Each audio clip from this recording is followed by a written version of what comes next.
Welcome to my power rankings for the F1 grid prior to the Bahrain Grand Prix, which will be the fourth race of the season. In P20 we have Liam Lawson, as it was last week. He outqualified Tsunoda but was overshadowed by his rookie teammate. In particular, he needs to work on his quali pace, needs to get up to speed with his new car, but it was still his best race of the season so far.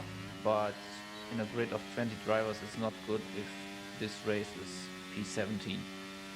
In 19th position, there is Jack Doohan, who also stayed there from last week. He did not do FP1, which I think is a sign that Alpine gives this to a driver who, after the free practice, basically signed for Haas as a reserve driver. Then Doohan crashed in FP2.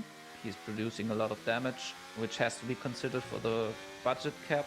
Colapinto is also waiting. He tested in Monza, an old car. But you have to give to Doohan that he gained the most places of all drivers in the race. This was basically just because of the good strategy, but nevertheless he did not make a big mistake in the race. And I think right now he needs a clean race in both of the next two races in Bahrain and Saudi if he wants to keep his seat. In 18th position it's Carlos Sainz, who also stayed there from last week. I think his result in Japan didn't show that he's getting better. He's getting up to speed with the car, was closer in qualifying to Albon, and the penalty he received was more the team's fault because they didn't tell that Hamilton was on a flying lap. He did some good overtakes and was basically the only one who did this. Showed decent speed in the race but got stuck as everyone who qualified badly. I think Sainz is going in the right direction and will be high in the rankings shortly. In P17 we have Nico Hülkenberg, who dropped one position from last week. He almost got into Q2, and I think overall you can say he performed as good as his car is right now at the moment. And he also got stuck in traffic, even in this bad car.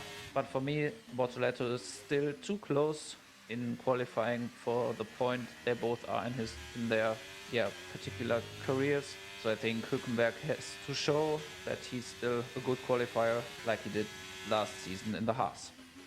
In P16 we have Bortoleto, who lost 2 places but was close to Hülkenberg again in the qualifying. Lost 2 positions at the start of the race, which was not really his fault because he was on hard tires against 2 soft tire runners. So 2 compounds different tire. And I would say in this weekend he did not do a visible mistake. During the whole weekend he probably learned a lot about driving in dirty air with a Formula 1 car. So yeah, still good progress, but P16 for me.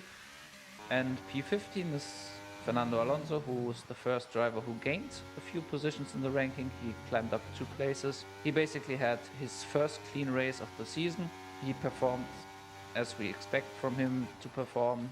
Outperformed his car as he has done for so many years right now. And I think if he continues like this, he will score points soon, but probably he needs a few retirements for this to happen, or basically, let's say his car needs a few retirements from other cars because the car is basically nowhere. In P14 we have Pierre Gasly, who also dropped 1 place from last week. Unbelievable, he still has no points, lost out this time at the pit stops, and I think if the car gets any better, also like Alonso, he will score points very soon. But he also said the car is better than the results so far show, which is a positive. So I think also that Alpine right now got a bit unlucky until now. In P13 we have Esteban Ocon, who dropped 3 places from last week.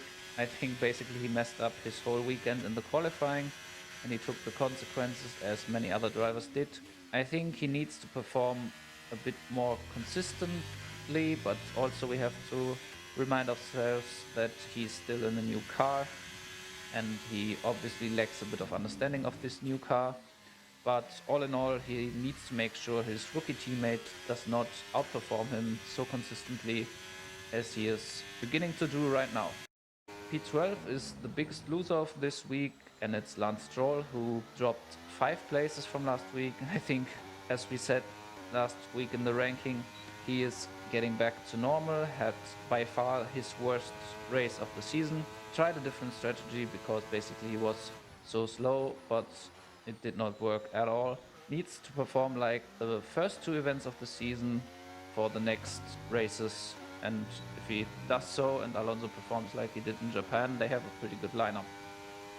In P11 we have Isaac Hadjar, who gained 4 positions in this ranking. It was the first time that he finished best of the rest, and the whole weekend was basically about this Tsunoda and Lawson swap storyline, and he outperformed both of them by far. And he also had a few difficulties with his seatbelt in the qualifying, but he did a mega drive, even outscored Lewis Hamilton, his big idol.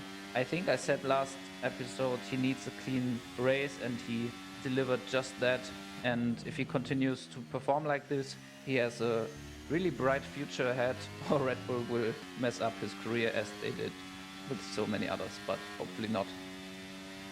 In P10, we're arriving in the top 10, is Lewis Hamilton, who dropped 2 places from last week's ranking.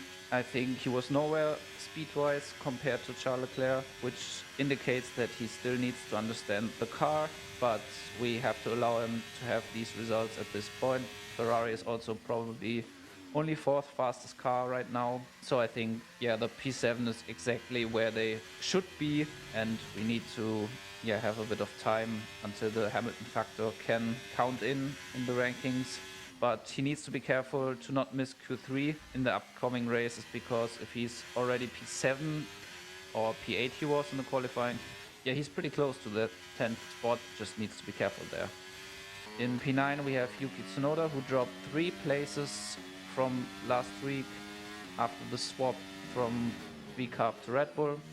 I think he showed promise in the free practice, but messed up his quali run in the Q2 session, and like many others had to pay the price in the race. He is clearly an improvement to Lawson though in his first race already. If he gets more comfortable in the car, I think he will score points really soon, probably already in Bahrain. It's basically what you have to say to Tsunoda, so it was the right thing to do with the driver swap. In 8th position we have Oliver Behrman, who climbed up 3 places in the rankings, and he performed really strong in qualifying. You can already say again, like he did in the sprint in China, and he brought home points again like he did in China. Shows, I think, in this point already in his career that he's a good qualifier. Also last year he qualified good in the 3 races he had. If he continues to outperform Ocon, maybe he gets the Ferrari seat if Hamilton will retire at one point, but we're not there yet. It's just he has to continue this way further up the road. In P7 we have the biggest gainer of this week, and it's Kimi Antonelli, who gained 5 places in the ranking. I think he's so consistent in only his 3rd race in Formula 1. I think I saw a statistic today that he is, after Jackie Stewart and Lewis Hamilton, the 3rd driver to finish at least P6 in his first 3 races. He's also now the youngest ever to lead a race in Formula 1 history, and also got the fastest lap as youngest in Formula 1 history. He's already getting closer to George Russell, but I think if you want to give him a to-do for his next races, it is still the quali pace, where Russell is really special. He got closer, but I think this time was only because Russell did not perform as well as he did in the first event. In P6 we have Charles Leclerc, who gained 3 places, and that's because he outperformed the Ferrari, showed why he's one of the best qualifiers in Formula 1 right now, and qualified in P4, brought this result home, scored decent points for the team.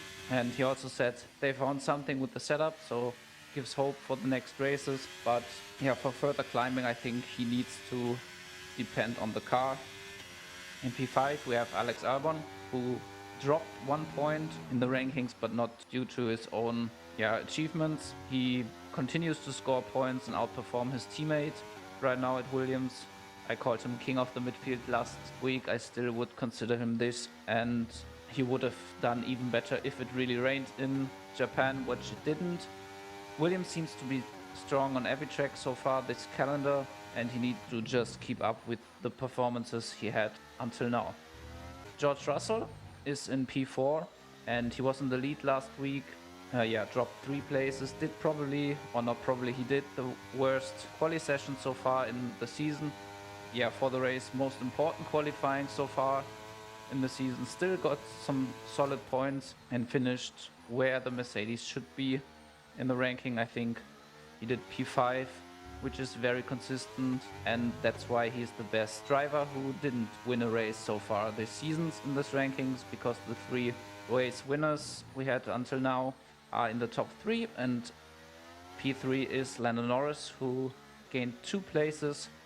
He basically missed pole by 100, and if he gets pole in this qualifying, he will win the race.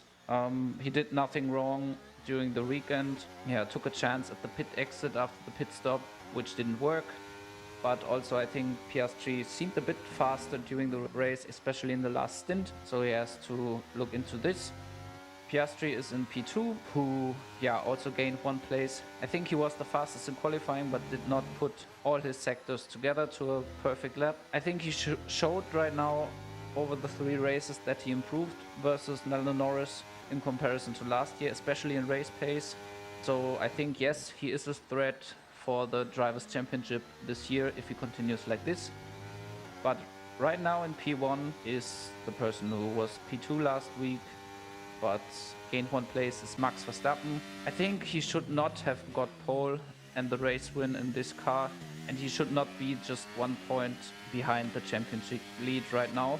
But he is Max Verstappen, he is 4-time world champion, and showed this weekend that he absolutely is in the fight for this Drivers' Championship. He maximizes results every weekend, and also the Red Bull seems to be quick enough if they get like the setup right, as they did in Suzuka, and if he gets a bit more car performance, if the development helps his course, I think he will be so difficult to beat.